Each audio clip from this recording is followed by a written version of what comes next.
앞서 종교개혁에 관한 그 중심적인 내용을 다 살펴보고 다음 주일부터 7명의 종교개혁자들을 살펴보는 설교를 하려고 합니다. 중세 가톨릭 교회는 로마 대성당을 건축하는 비용을 조달하기 위해 돈으로 구원을 살 수 있다며 면죄부를 판매할 정도로 타락해 있었습니다. 조그만 구멍가게도 지켜야 할 윤리가 있지 않습니까? 팔아야 될 것과 팔아야 되지 않을 것을 분명히 구별할 줄 압니다. 썩은 것, 상한 것 팔지 않습니다. 그런데 어떻게 구멍가게도 아닌 교회가 예수 그리스도의 십자가의 구원을 돈으로 거래할 만큼 타락할 수 있었겠습니까? 이유는 간단합니다. 면죄부를 파는 자나 그것을 사는 자나 하나님을 몰랐기 때문입니다. 당시의 교황과 주교형과 주교들이 정말로 하나님을 알았다면 감히 면죄부를 팔 수 없었을 것입니다. 마찬가지로 평신도들 역시 하나님을 바르게 알았다면 면죄부를 절대 사지 않았을 것입니다. 하나님을 잘 안다고 자부하는 지도자들과 그들의 가문을 철석같이 믿은 평신도들의 우둔함이 맞물려서 일어난 일입니다. 이처럼 하나님을 바로 알고 하나님을 제대로 아는 것은 굉장히 중요한 일입니다. 많은 신앙인들이 열심히 성경을 읽고 예배에 참석하고 봉사도 하지만 종교적 지식만 갖고 있는 것은 아닌가 하는 의심에 빠집니다. 전도하면서도 사람들을 하나님께 인도한 것이 아니라 일개 조직과 사상을 소개한 것이 아닌가 하는 자괴감도 갖습니다. 결국 하나님을 아는 것이 아니라 하나님에 관한 지식만 안다고 생각하는 믿음의 회의가 자기 안에 일어납니다. 이런 현상이 일어나는 이유는 신앙은 하나님과의 직접적인 관계이지 사상을 알게 된 것이 아니기 때문입니다. 신앙은 전체가 함께 뭔가에 동의하는 것이 아니라 하나님을 만남으로 죽음을 극복하고 절대적인 영생을 소유한 자로서 하나님과의 1대1의 관계이기 때문입니다. 오늘 성경 본문에서 하나님께서는 믿는 자들이 당신을 확실히 알게 될 것이라는 놀라운 약속을 하고 있습니다. 당신의 백성이 작은 자에서 큰 자에 이르기까지 누구나 하나님을 알 수 있도록 해준다는 것입니다. 그 약속을 31절에서 새 언약이라고 명명하고 있습니다. 새 언약이 있다면 옛 언약이 있겠지요. 옛 언약은 이스라엘 백성에게 하나님께서 모세를 통해서 너희는 내 백성이 되고 나는 너희의 하나님이 될 것이다. 그러면서 그들에게 율법을 준 언약을 얘기합니다. 그런데 여기서 이 새 언약의 핵심은 옛 언약과 달리 하나님께서 직접 당신의 백성의 마음에 하나님의 마음을 두시고 그 마음에 하나님의 마음을 기록하여 더 이상 이웃과 형제를 향해 하나님을 알려고 문의할 필요도 없고 가르칠 필요도 없이 그냥 알게 된다는 것이 핵심입니다. 놀라운 약속입니다. 이 새 언약이 실제화된 것은 예수님의 최후의 만찬 석상에서였습니다. 십자가에서 죽기 전날 밤 주님은 잔을 가지시고 이 잔은 내 피로 세운 새 언약이다. 분명히 옛 언약이 아니라 이 잔은 그분의 십자가 죽음의 목적이 모세 시대 이후 1400년간 이스라엘 백성들이 갖고 있던 옛 언약을 대체하는 하나님의 새 언약에 대한 약속을 성취시키는 것임을 명백히 하셨습니다. 예수님이 오시기 전까지는 매우 적은 숫자의 사람들만이 하나님을 알았을 뿐입니다. 그 극소수의 사람들 중에서도 하나님을 직접 보거나 말씀의 지시를 날마다 받은 것은 아니었습니다. 그들도 우리들과 마찬가지로 하나님을 귀로 듣고 눈으로 본 것은 매우 드문 일이었습니다. 믿음의 조상 아브라함이 하나님을 알게 된 것은 그의 나이 75살 때 하나님의 음성을 들었을 때였습니다. 그때 처음 하나님을 알게 되었고 그 다음에 한 번 말씀을 더 듣고 애국으로 내려갔을 때 한 번 더 듣고 그 후 4년 뒤에 또 한 차례의 말씀을 듣습니다. 그리고 난 뒤 이삭을 주실 때 13년이 지나기까지 하나님이 아브라함에게 말씀하셨다는 기록이 성경에 없습니다. 오직 4번 말씀하셨습니다. 그러므로 아브라함은 하나님에 관한 약간의 지식을 붙들고 평생을 믿음으로 살아낸 것입니다. 오늘 우리들처럼 하나님을 아는 이 성경책이 없었기에 오히려 우리보다 하나님을 몰랐습니다. 위대한 종이 있습니다. 모세입니다. 하나님의 음성을 들은 것은 아브라함보다 5살이 많은 80세의 광야에서 출애굽 명령을 받았을 때였습니다. 그 후 2년 동안 시내산에서 집중적으로 하나님께서 말씀하시면서 이스라엘 백성들을 위한 율법과 계명을 주십니다. 그리고는 놀랍게도 광야 생활 기간이 끝나기 직전까지 무려 38년 동안 하나님 더 이상 말씀하지 않았습니다. 여러분 착각하지 마십시오. 모세는 날마다 40년 동안 하나님의 말씀을 들은 게 아닙니다. 2년만 말씀을 듣고 38년 동안 하나님의 음성이 없었습니다. 마지막에 약속의 땅으로 들어갈 준비를 할 때 느보산에서의 말씀이 끝이었습니다. 욥은 하나님을 너무나 잘 섬기는 사람으로 동방의 의인으로 소개하고 있습니다. 그러나 광풍 같은 시험 전까지 그가 하나님을 만난 적이 없습니다. 겨우 이해할 수 없는 고난의 한가운데서 하나님의 음성을 들었을 때 그는 이렇게 고백합니다. 내가 이제야 하나님을 직접 뵙습니다.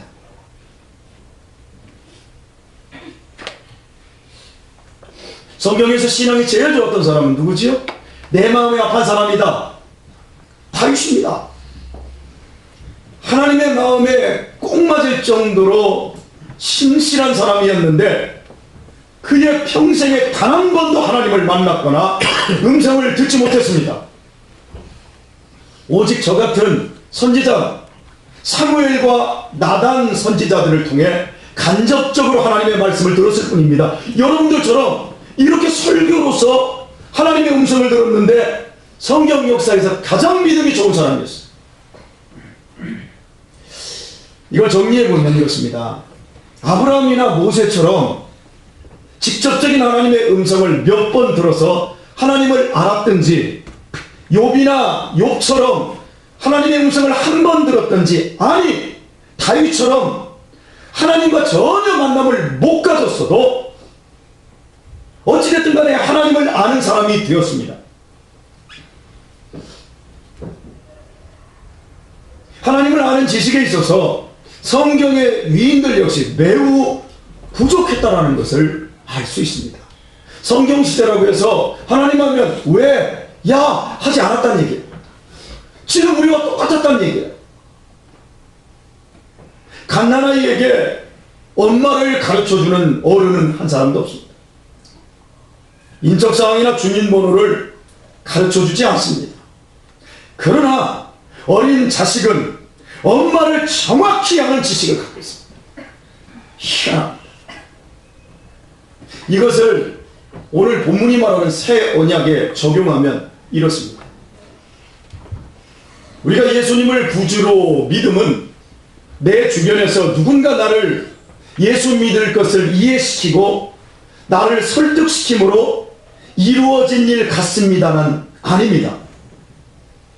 사람을 통해서 우리가 예수님을 소개받을 수 있습니다. 교회도 사람을 통해서 그렇게 올 수 있습니다. 하지만 소개받는다고 믿는 것은 아니에요. 권면하고 강요한다고 협박한다고 믿는 게 아닙니다.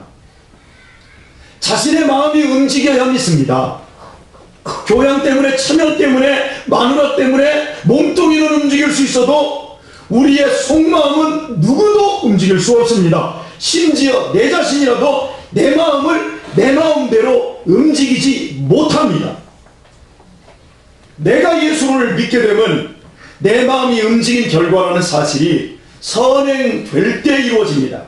새 언약에서 약속한 하나님의 법과 하나님의 마음이 우리 안에 들어온 결과 예수님을 믿을 수 있다는 얘기입니다.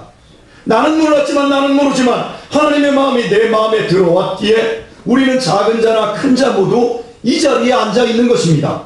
이렇게 출발하여 경험이 보태지고 영적인 지식이 더해지면서 신앙은 확고한 내 것이 되어가며 아하, 내가 이 자리에 있는 것이 은혜구나, 이걸 깨닫게 됩니다. 예수님께서 하나님을 아는 영적인 지식을 설명할 때는 항상 이런 식으로 말씀하십니다. 무엇 하는 자는 누구든지. 신뢰를 들어보겠습니다. 하나님의 뜻을 행하려는 사람은 누구든지 하나님을 알리라. 누구든지 구하는 자에게 성령을 주시리라. 누구든지 자기를 낮추는 그이가 천국에서 큰 자니라. 누구든지 주의 이름을 부르는 자는 구원을 얻으리라. 신앙적인 액션을 가진 자는 누구나 하나님을 알 것이라는 거예요. 구원받았다와 죄사함을 받았다는 것은 우리와 하나님 사이에 더 이상 아무 장벽이 없다는 것입니다. 하나님을 아는 데 있어서 아무 장벽이 없다는 거예요. 새 언약의 핵심은 우리가 더 이상 하나님을 아는데 중개자를 필요로 하지 않는다는 것을 뜻합니다. 죄사함을 위한 면죄부가 필요 없고 구원의 중개를 위한 하나님의 대리자로 자청하는 사제도 필요하지 않다는 거예요. 새 언약을 받은 하나님의 자녀는 누구든지 하나님 앞에 직접 나아가 구할 수 있습니다. 이것이 성경이 우리에게 약속한 가장 놀라운 약속입니다. 하나님께서 우리의 마음을 움직이시는 직접적인 역사로 우리의 마음을 설득하십니다. 이 점에 있어서 저 같은 목사들은 주의해야 합니다. 목사가 하나님과 성도 사이에서 중개자처럼 행동하면 안 됩니다. 기도를 중개하는 것처럼, 용서를, 구원을 중개하는 것처럼 액션을 취하면 안 됩니다. 목사만 혼자 하나님을 독점하고 있는 게 아닙니다. 목사보다 하나님과 더 친밀한 사람들이 있습니다. 그렇다고 목사가 불필요하다는 것이 아니며 여러분이 목사의 설교를 듣지 않아도 된다는 것을 말하고 있는 것은 아닙니다. 하나님의 말씀에 있어서 목사는 여러분보다 더 정확하며 여러분보다 더 밝은 것이 분명합니다. 그래서 초대교회가 목사를 처음으로 세웠습니다. 그러나 문제는 이것입니다. 어떤 목사님들은 하나님에 관한 신학 공부를 하는데 시간을 온통 바쳤을 뿐 그 자신이 하나님과 단 한 번도 직접 만나지도 못하고 그래서 친히 하나님을 알지 못하는 경우가 있습니다. 하나님에 대해서 설교는 너무 잘합니다. 그런데 누구든지 그 하나님에게 사람을 인도할 수는 없습니다. 예를 들면 이렇습니다. 제가 우리나라 대통령에 관한 지식을 여러분에게 자세하게 말해줄 수는 있습니다. 현직에 있는 대통령에 대해서 제가 여러분들에게 정말 기가 막히게 잘 얘기해 줄 수는 있습니다. 그러나 제가 개인적으로 대통령을 알지 못하기에 감히 여러분 중에 누구를 대통령에게 소개해 줄 수는 없습니다. 목사가 이렇게 될 수 있다는 거예요. 공부는 많이 해서 하나님에 관한 지식으로 정말 설교 잘할 수 있지만 하나님에게 연결시킬 수는 없을 수 있다는 얘기예요. 요한일서 5장 20절 말씀은 이렇습니다. 또 아는 것은 하나님의 아들이 이르러 우리에게 지각을 주사 우리로 참된 자를 알게 하신 것과 또한 우리가 참된 자 곧 그의 아들 예수 그리스도 안에 있는 것이니 그는 참 하나님이요 영생이니라. 참된 자, 그분은 예수 그리스도이신데 이분은 참 하나님이고 영생이라고 말을 합니다. 자, 다시 한번 앞부분을 요한일서 5장 20절 앞부분을 여러분에게 말씀을 드릴 테니까 여기서 안다라는 단어가 2개 나와요. 자, 또 아는 것은 또 아는 것은 한번 나왔어요. 하나님의 아들이 이르러 우리에게 지각을 주사 우리로 참된 자를 알게 하신 것과 이렇게 나옵니다.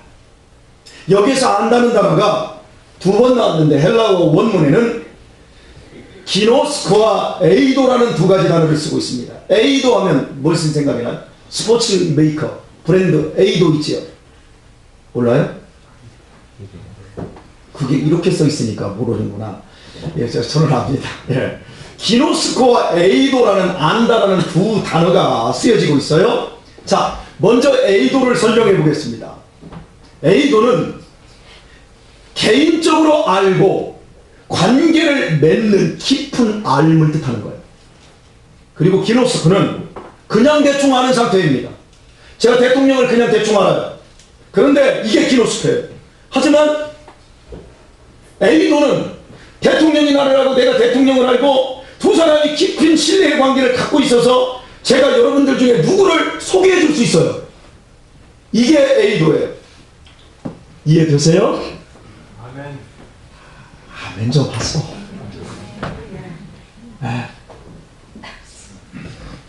마태복음 1장 25절에 보면 요셉과 마리아가 정혼하였다고 합니다. 이 정혼은 결혼이 아니라 약혼이에요. 약혼.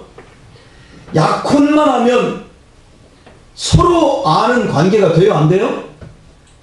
돼요. 약혼했으니까 알아요.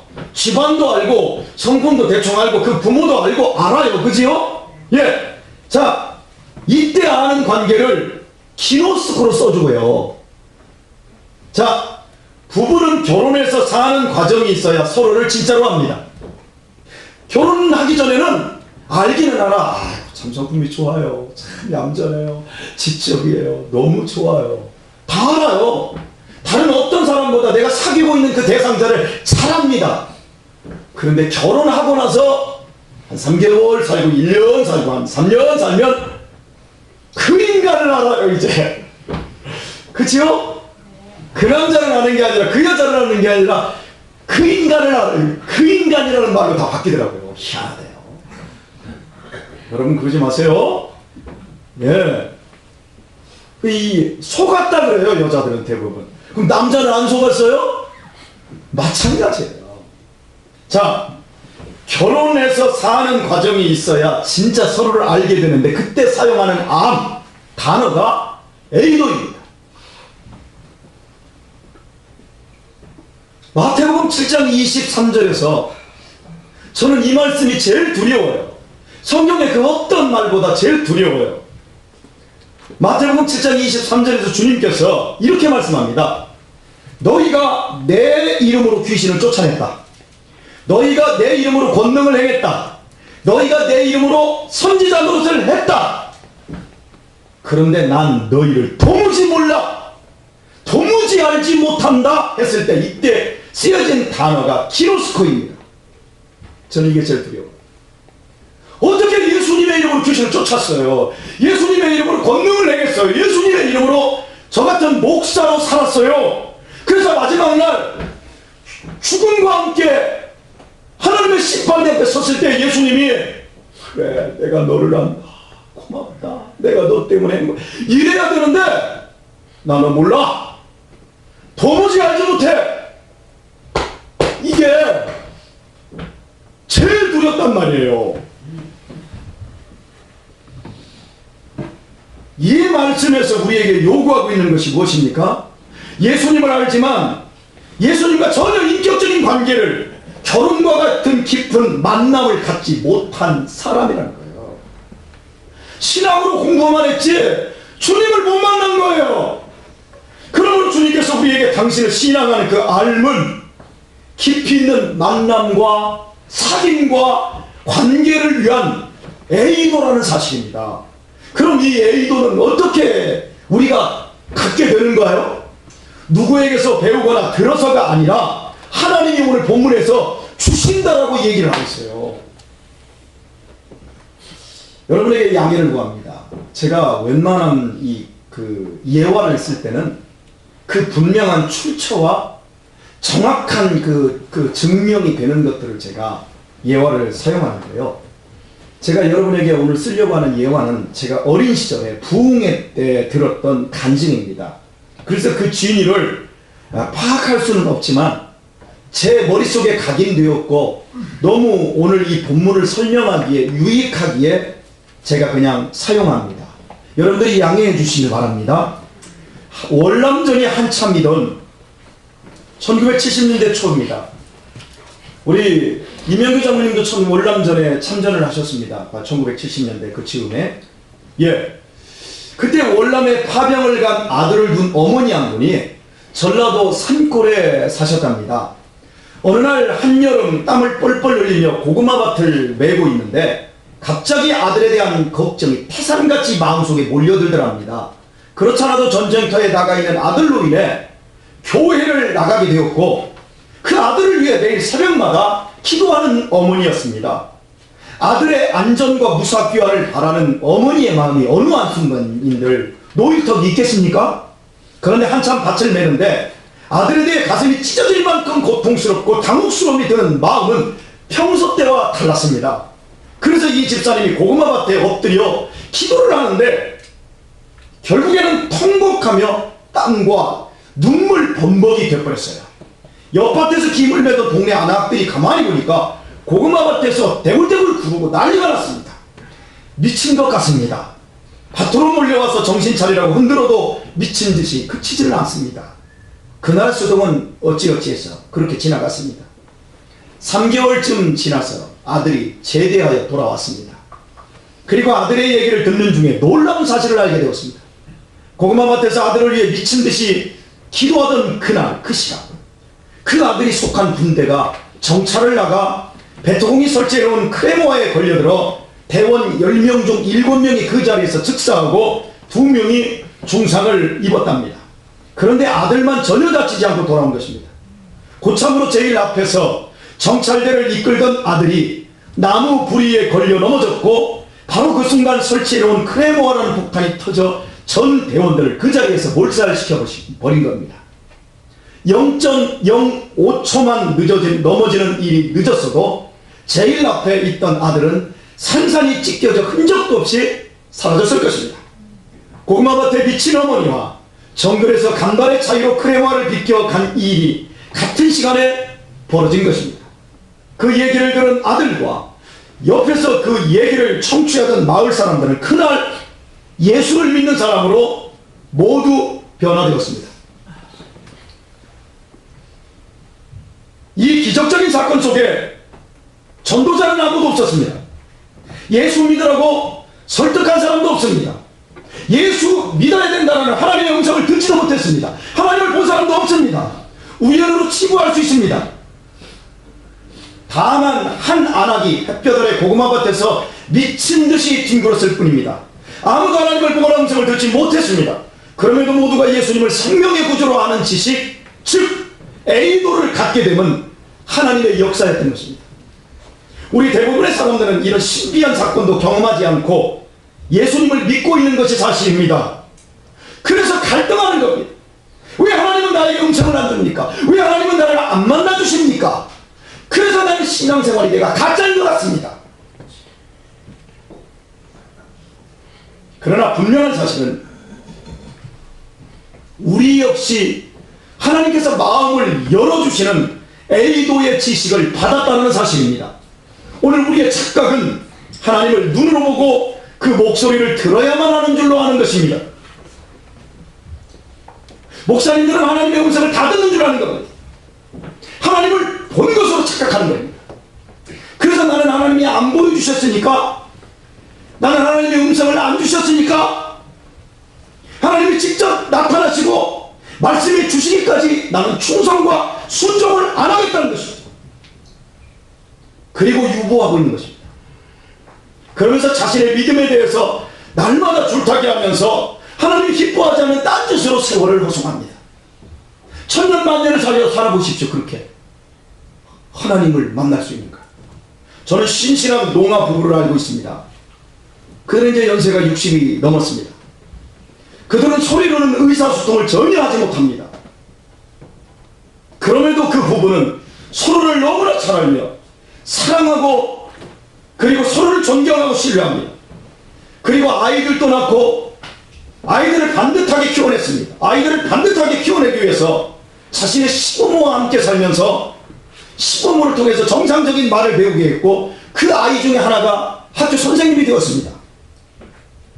말이나 소리의 의사소통 없이도 서로를 에이도하는 부부에 대해서 우리는 성경에서의 알을 확인할 수 있습니다. 자신이 가진 하나님에 대한 믿음이 참된 에이도인 사람은 하나님을 보고 듣지 않았음에도 신실한 순종자로 살게 됩니다. 왜냐하면 바른 믿음 에이도는 반드시 말씀의 순종으로서 하나님과의 깊은 신뢰관계를 지속시켜 가기 때문입니다. 그러나 기노스코, 이런 식으로 하나님을 아는 사람은 순종을 하지 않습니다. 제가 이렇게 여러분에게 단언할 수 있는 건 요한일서 2장 3절에서 4절에서 하나님은, 요한은 이렇게 우리에게 말을 합니다. 우리가 그의 계명을 지키면 이로써 우리가 저를 아는 줄로 알 것이요 말합니다. 저를 아노라 하고 그의 계명을 지키지 아니하는 자는 거짓말하는 자요 진리가 그 속에 있지 아니하니라. 내가 하나님 봤어. 난 하나님 만났어. 나는 하나님의 음성을 들었어. 아무리 그렇게 얘기해도 그 사람이 하나님의 계명대로 살지 않는다면 그것은 거짓말하는 거예요. 그런데 나는 하나님을 못 봤어. 나는 하나님의 음성을 못 들었어. 그렇지만 내가 그의 계명을 지키고 있으면 우리가 저를 아는 줄, 애도한 줄로 알 것이야, 이렇게 말을 하고 있어요. 하나님을 바르게 하는 자는 하나님의 음성을 듣거나 하나님을 직접 본 사람이 아닙니다. 오직 하나님의 계명을 신실하게 지키는 자만이 하나님을 바르게 애도한 사람이라는 거예요. 요한복음 10장 14절에 예수님의 말씀은 이렇습니다. 나는 선한 목자라. 내가 내 양을 알고 양도 나를 아는 것이, 이렇게 말합니다. 여기서 이 안다라고 하는 이 단어가 애도입니다. 무슨 얘기예요? 목자니까 양을 당연히 알지. 그러나 양도 그 목자를 당연히 안다는 거예요. 가르쳐줘서 아는 것이 아니라 알기에 안다는 거예요. 요한복음 14장 20절에서 주님은 이렇게 말씀합니다. 그날에는 내가 아버지 안에, 너희가 내 안에, 내가 너희 안에 있는 것을 너희가 알리라, 이렇게 말합니다. 우리의 신앙 속에 있어서 내가 예수님 안에 있는 것, 그걸 누가 얘기해줘서 아는 것이 아니라 내가 안다는 거예요. 그냥. 요한복음 17장 3절은 이렇습니다. 영생은 곧 유일하신 참 하나님과 그의 보내신 자 예수 그리스도를 아는 것이니다. 애도하는 것이다, 이렇게 말해요. 예수 그리스도를 우리에게 주신 하나님의 목적은 우리가 정확하게 하나님을 아는 지식을 갖게 된다는 것에 있어요. 이렇게 예수를 믿는 누구나 중개자가 없이 하나님을 인격적으로 알며 친밀히 관계하고 그분과 사귀는 애도, 즉 알을 갖는다는 것입니다. 목사가 여러분에게 종조막되지 않고 사모님이 야야야 제대로 신앙생활해라 이렇게 하지 않아도 여러분 스스로가 하나님을 알므로 하나님이 기뻐하는 그 진리의 계명대로 여러분이 살기 위해 분투한다는 거예요. 그런데 왜 중세시대뿐만 아니라 오늘날까지도 많은 사람들이 하나님을 믿는다 하면서 하나님을 제대로 알지를 못하고 갈등하는 것일까요? 왜 많은 그리스도인이 하나님을 인격적으로 알지 못하고 방황하고 있는 까닭은 무엇일까요? 우선 세상의 영 사탄이 방해하고 있기 때문입니다. 지금부터 잘 들어보십시오. 세상은 이기주의, 개인주의, 인본주의, 위선, 미움, 시기, 두려움, 공포 이런 것들로 가득합니다. 이 세상은 하나님을 아는 열심을 갖기는커녕 하나님을 증오하며 절대적인 진리를 경멸합니다. 오직 너 잘 되어야 돼. 자아실현을 외치며 바쁘게 삽니다. 시간을 내라고 해도 시간을 내지 않습니다. 시시한 바쁜 일들이 하나님을 아는 중요한 알로 제쳐오겠습니다. 나는 누구인가? 나는 어디서 오는? 나는 어디로 가고 있는가? 생각해보세요. 그냥 그걸 뭐대로 생각해? 하나님을 아는 대신 세상의 지식과 정보를 아는 것이 더 현실적으로 이해합니다.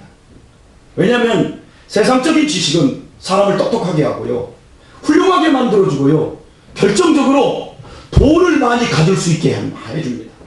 그러나 하나님을 아는 지식은 돈 벌고 훌륭하게 되는 일과는 아무런 상관이 없습니다.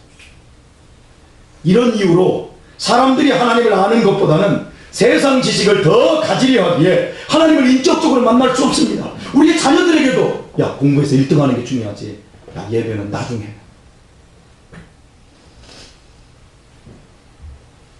거듭나지 못한 사람들은 하나님을 아는 지식의 위대함과 그 복의 대단함을 모르며 세상 지식의 그 허상, 그 허물을 몰라요.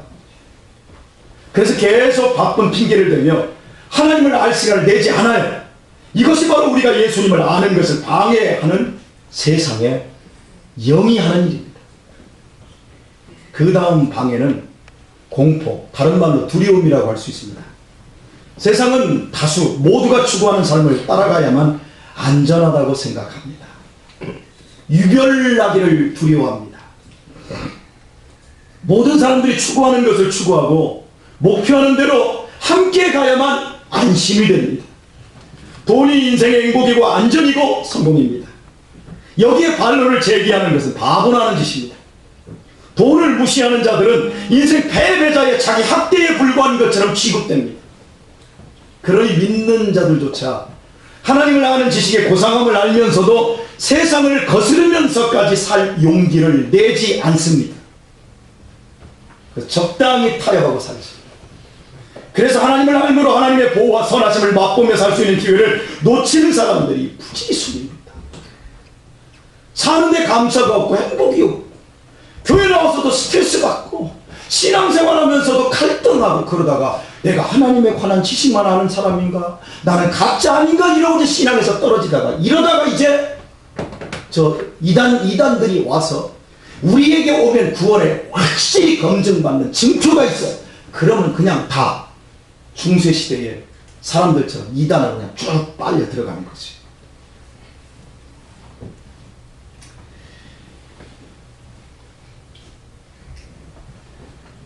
세 번째로 우리가 하나님을 아는 데에 방해받는 것은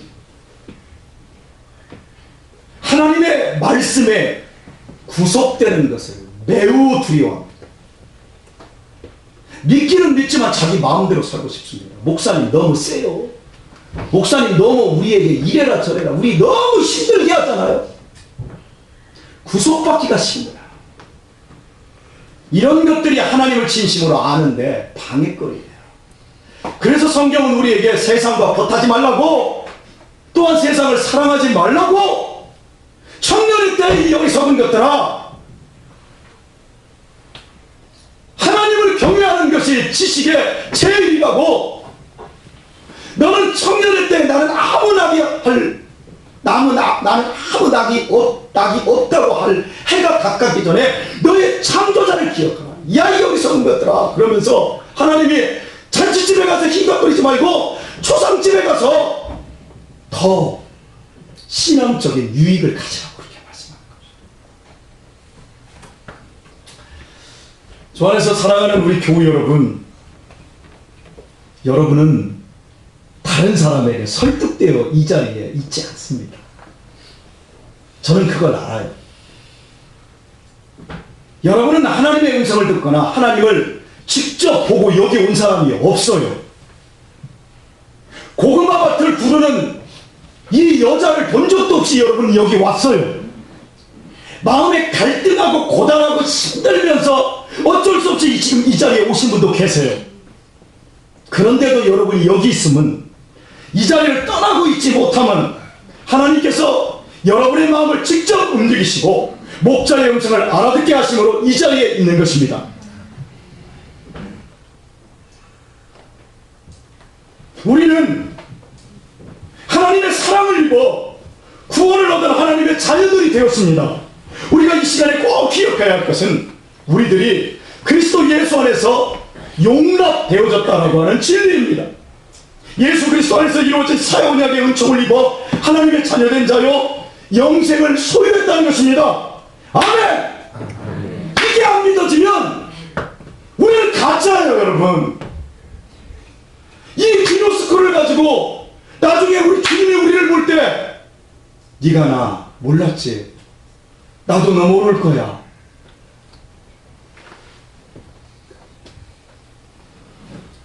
제가 여러분에게 말씀드렸잖아요. 여러분을 세뇌하려고 하는 게 아니에요. 우리들이 기독교 신앙에서 제일 기억해야 할 것은 그리스도 예수의 십자가로 말미암아 죄사함을 받았고 구원을 받았고 하나님의 자녀로 용납되었다는 것입니다. 그리고 우리에게 영생이 있다는 것입니다. 여러분, 그것이 없다면 우리가 여기에 있을 이유가 없어요. 그리고 말씀에 집중할 이유 역시 없어요. 이것을 여러분이 인정한다면 여러분은 하나님께 집중해야 합니다. 진정으로 하나님 알기를 구해야 합니다. 아들을 십자가에서 내어주시기까지 나를 사랑하신 하나님 아버지와 뜨거운 관계로 나아가야 합니다. 여러분의 자아실현과 세상을 잡으려는 그 바쁜 삶을 정리하십시오. 세상 사람들처럼 안전을 돈에서 찾지 마시고 하나님을 바르게 하는 에이도에서 여러분의 생사의 안전을 두십시오. 제가 여러분에게 직장 그만두라는 말 아닙니다. 열심히 돈을 버십시오. 그리고 여러분이 사용하는 그 남는 시간 하나님을 알고자 하십시오. 예배 생활에 눈 좀 뜨세요. 죄송합니다.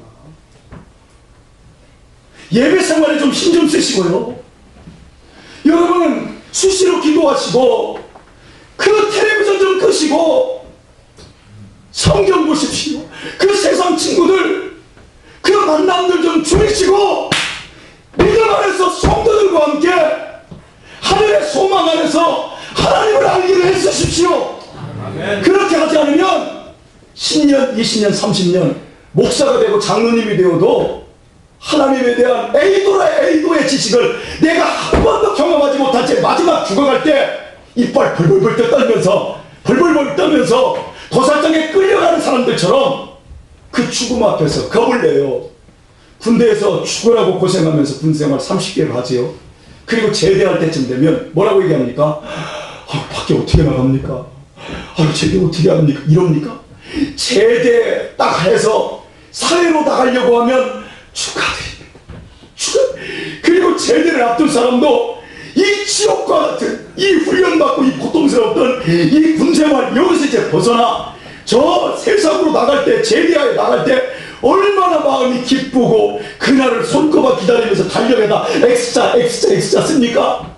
오늘 우리가 이 버거운 세상살이를 군생활처럼 하다가 마지막 세상 떠나 저 영원한 하나님의 나라 그 영생의 소망이 있는 그 집으로 갈 때 우리 축하받아야 되고 기쁘고 감격스러워야 되지 않겠습니까? 할렐루야! 아멘. 그런데 언제까지 우리의 이 심각한 영혼의 구원의 문제에 대해서 우리가 힘써서 답을 아는 것을 언제까지 뒤로 미룬 채 여기에서 나 제대하는 거 그거 두려워서 그러고 있어야 되겠습니까? 제가 여러분에게 이렇게 설교할 수 있으면 제가 지금 날마다 일주일에 2번씩 노인들을 만나며 그들에게 설교하면서 제가 뼈저리게 느끼고 보는 현실입니다. 여기 한양 아파트에 살던 할아버지 어느 날 보니까 저기 와 있어요. 14년 됐어요. 어깨에다 힘 좀 주고 탁 이러고 다니다가 거기 와서 떨고 저 아시죠 어르신? 그 많은 기회들 다 잃어버리고 거기 와서 벌벌벌 떨고 있는 그 모습.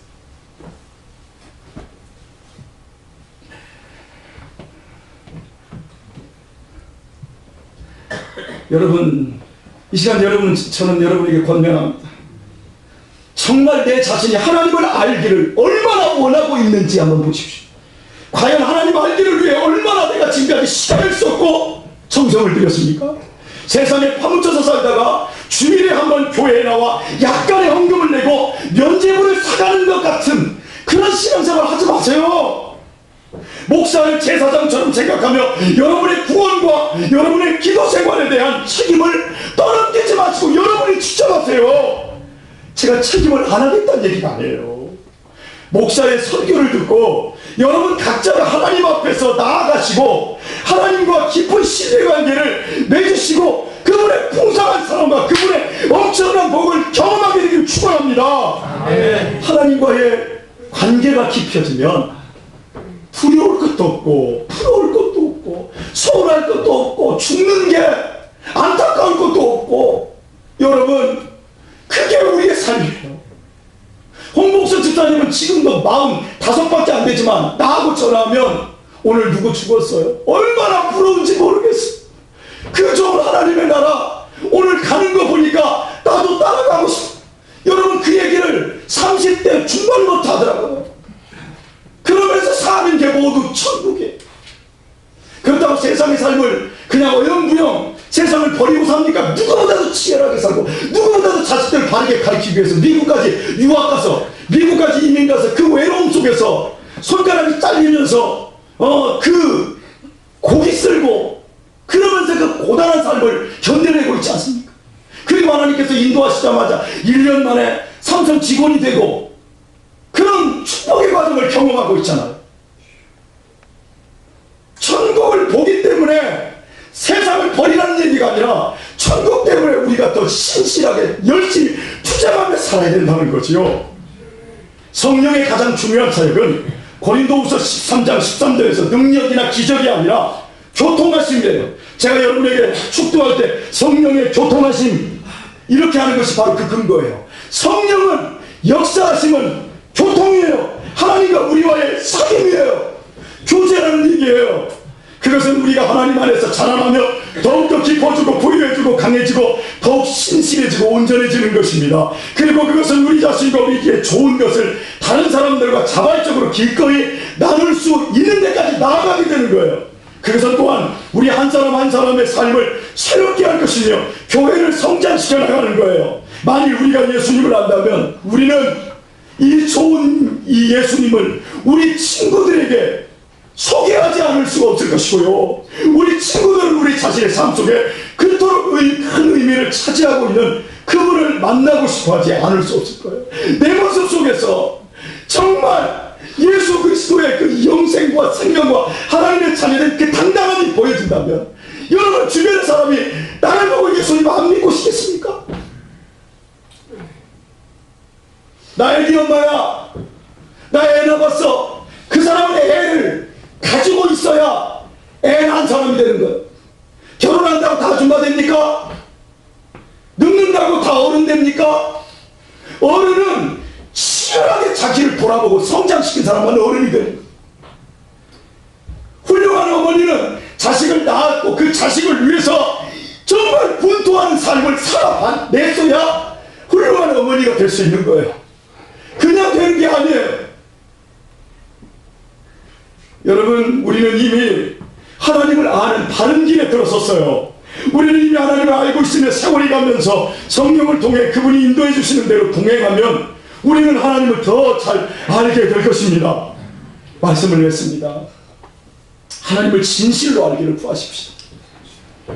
그리고요, 더 순종하십시다. 더 충성하십시다. 그리할 때 지금껏 경험하지 못한 심령의 안정을 우리가 갖게 될 것이고요, 참된 안식을 누리게 될 것입니다. 죄를 이기는 신앙적인 승리를 경험하게 될 것이고 주님과 동행하는 참된 행복을 경험하게 될 것입니다. 그것이 바로 성령이 충만한 것이며 하나님과 그 자녀들의 사귐이라는 거예요. 하나님을 참으로 알게 되어 기쁨이 충만한 여러분의 남은 생애가 되시길 예수님의 이름으로 축원합니다. 오늘 이 시간